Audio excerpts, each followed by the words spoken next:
For the kingdom of heaven is like a landowner who went out early in the morning to hire workers for his vineyard.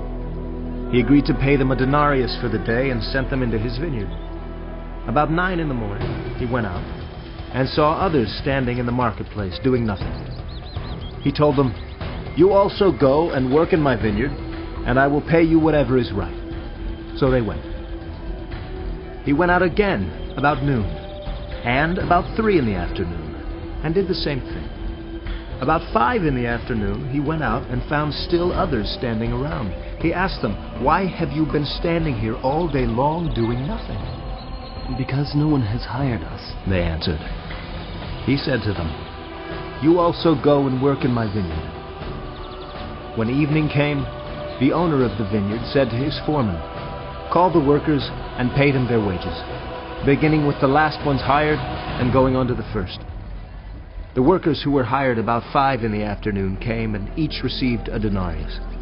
So when those came who were hired first, they expected to receive more. But each one of them also received a denarius.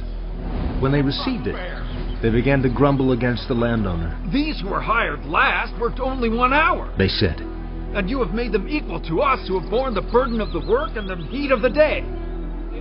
But he answered one of them, "I am not being unfair to you, friend. Didn't you agree to work for a denarius? Take your pay and go.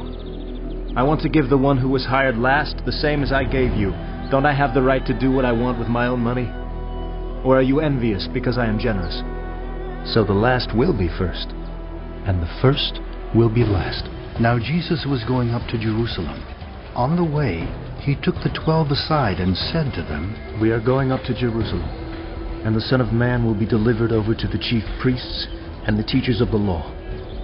They will condemn him to death and will hand him over to the Gentiles to be mocked and flogged and crucified. On the 3rd day, he will be raised to life."